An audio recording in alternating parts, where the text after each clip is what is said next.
Welcome back to my YouTube channel, Defining Virtuosity. My name is Odin Rathnam.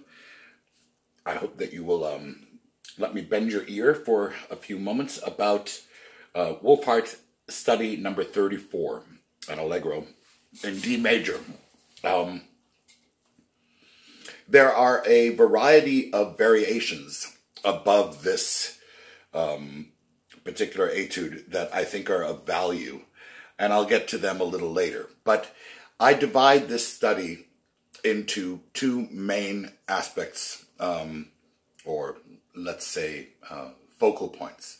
The first being the accuracy and freedom of the left hand, and then the variety of strokes that we can do with it with the bow arm. This is assigned to one of my scholarship college students who's actually doing Brahms concerto. And there are applications for what we'll be doing in this simple little etude for some tricky spots in the third movement. Get to that later. Anyway, it's in 6/8 time, and the first thing that I want the student to do is to tune them using the finger actions that are very, very, very, very clear. The lifts and drops at the angle of the fifth with the release hand. So the first measure, which is printed, is fingered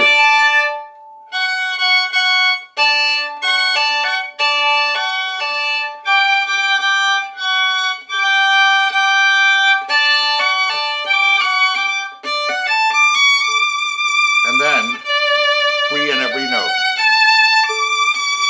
They're wrist free at all times.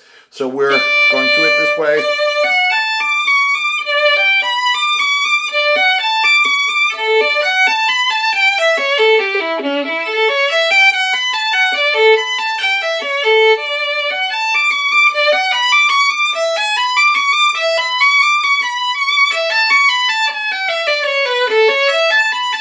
Okay, and going through the whole etude this way.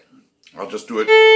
Now, I want to stop and I want to bring up an interesting and funny conversation that I had with a dear old friend of mine, professor of violin from New Mexico State University, Daniel Vega Albela, wonderful violinist and former first violinist of the La Catrina Quartet. Daniel and I have known each other for, gosh, it's got to be 30-something years or 40 years or something, close to 40. And he said, Odin, do you really practice all of your scales with vibrato on every note? And I said, absolutely not. Some of the videos that I see with demonstrations of that, I feel badly for the students trying to do it initially because they're doing all kinds of additional tensions. And I think that we have to limit virtues. So I said to Daniel, what I do is I practice sometimes with no vibrato, but trying to think of the hand in a position that has vibrato potential. So that when I'm playing with no vibrato, I'm not playing in a way that the hand is locked. It could vibrate. It's not vibrating. That way I can really focus on where the fingers are falling. So with this study as well, if I want to think about the low positioning of the thumb and being flexible, completely flexible in it, and in all the fingertips, completely flexible, and isolating the base knuckle, I might, at that point, not be thinking about vibrating. I'm going to put the pads down in a collapsible fashion that has vibrato potential, and the hand is turned so it has vibrato potential. I'm focusing on shoulder freedom, actually.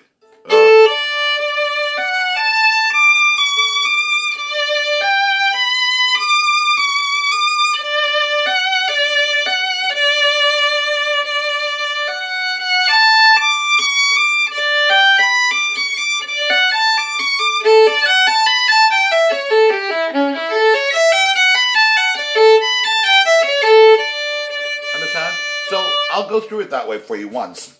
You could start by doing that. First,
practice rhythms, like long, short, short, long, short, short, and the reverse. So.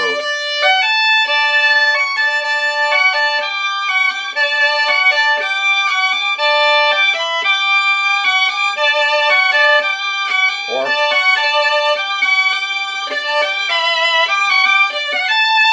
this way. This way.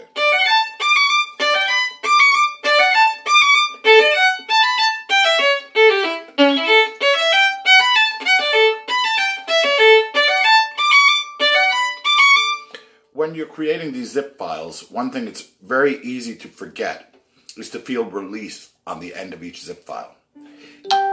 Right now, when I was playing it, I felt I was going to remind myself, oh, wait a second, the third note, release. Here, release, release.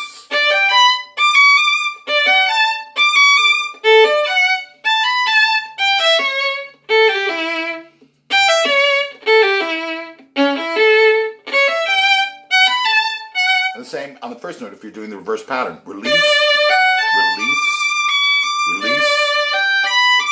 Because creating that constant reminder and hypnosis, self-hypnosis, will make it so you don't have to think about it later. But if you spend a little bit of time training, it'll translate so much into your music making that your vibrato is not a forced thing, but a release of tension, if anything. When that's mastered, the result should be that you have a very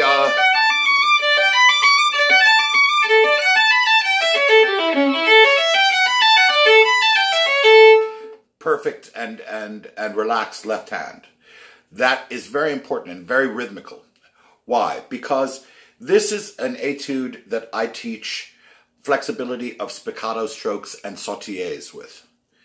So I teach it up to a pretty blazing tempo to young artists, from very slow and with a variety of controlled spiccatos.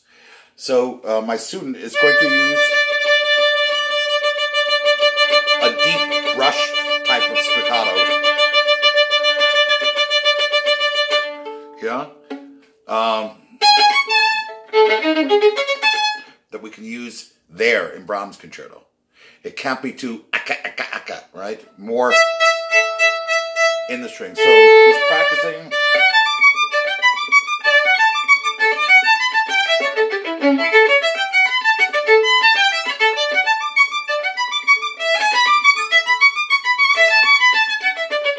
And if she can't make shapes, it's useless, right? So she knows that I want shapes in the music. Then at the second return of the D major section, I think we should play it softer then and maybe drier. Here, closer to the balancing point. Make sure your pinky isn't pressing on the bow, by the way. It's okay if it sits there, but you don't want it to interfere with the natural propensity of the bow to do the work for you in this stroke. So when it comes second time...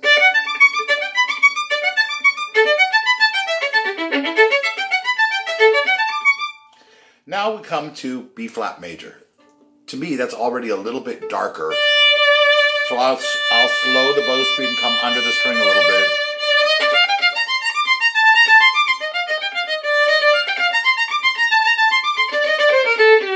Now go to G minor, even darker. Here,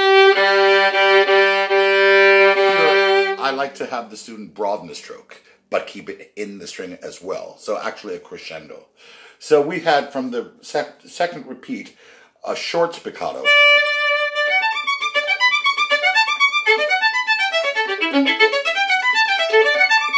Little longer.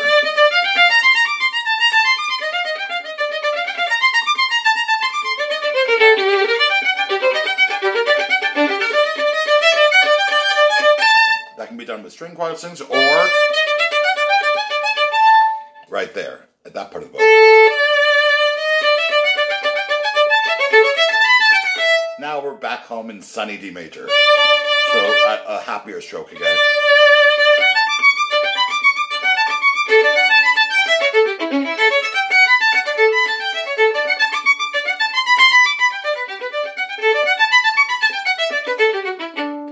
And this gives us the control that we need for Brahms concerto, last movement for those triplets close to the beginning, and for lots of other places in the orchestral literature.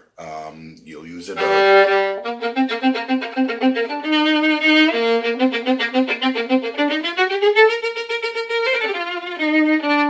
And you want to be able...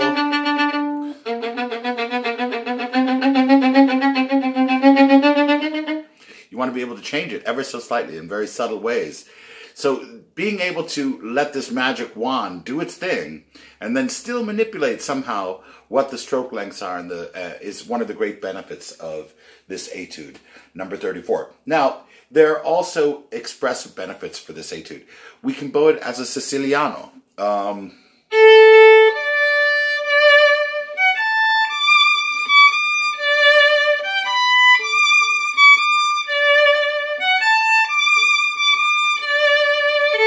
And then we can do it a little faster so that we can make a longer idea out of it.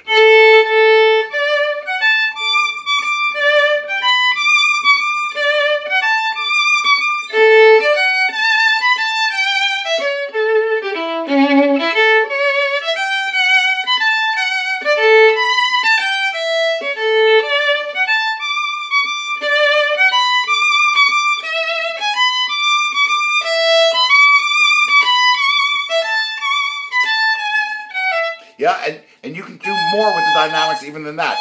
Fantasize.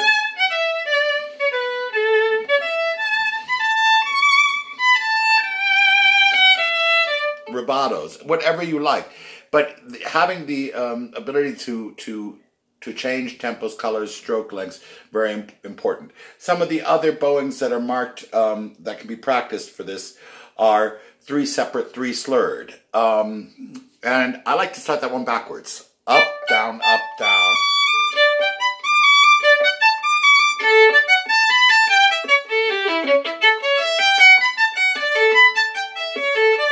And make sure to make those up bows sound like the downbeats that they in fact are.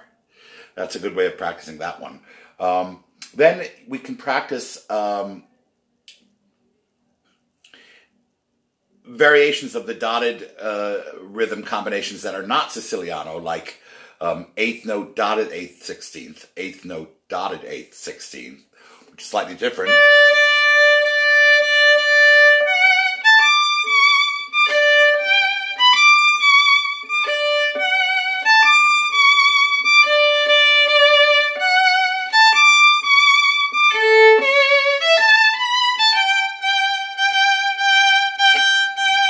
And then constantly always measuring, is that wrist vibrato free and are we centering? I heard a couple of notes where I didn't like the vibrato center.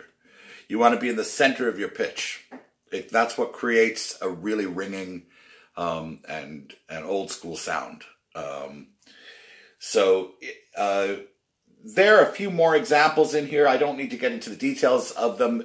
They're on the top of page 31. They're all valuable. I would just make sure that if you're combining separate notes with slurs, practice it both with stops in between the notes to check the freedom of the weight of your arm and without. So anything that you do legato, also do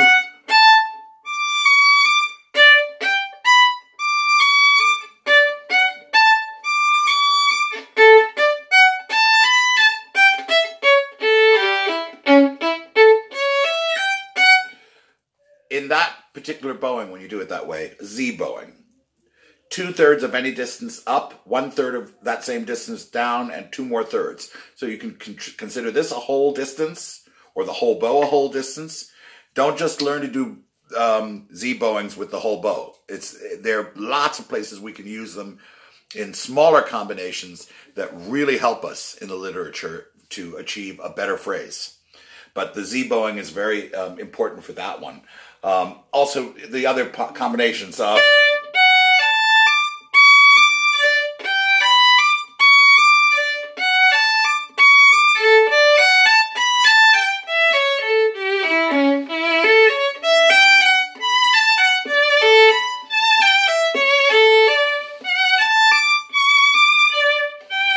and a little secret about legatos, slurs, that I would add for you to consider.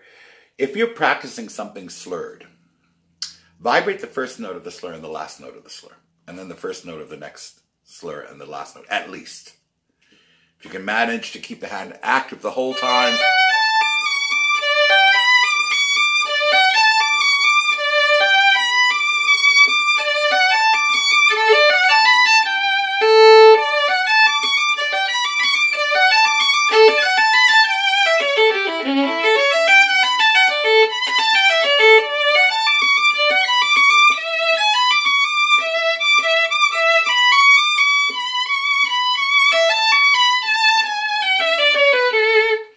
it creates much, much more connected sound. And it makes you slow your bow speed at the end of the bow and at the beginning of the new direction, which is one of the secrets to a beautiful legato. There you have it, a way of practicing number 34. Finally, you should also practice it with sautillé very fast, okay?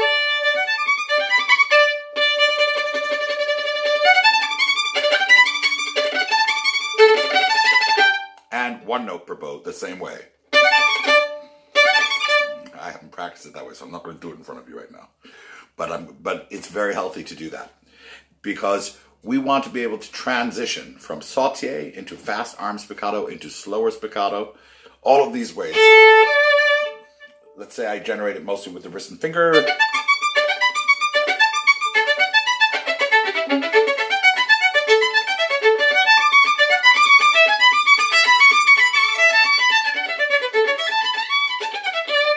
This ability to change creates that playfulness in the arm where it's much more like you want your arm to be having fun on this jungle gym. Yeah, that you're able to sort of toy with it, right? Almost in an improvisatory way. Thank you for listening. Practice hard, and I will see you again shortly. Subscribe to my channel and share with friends. Have a great evening.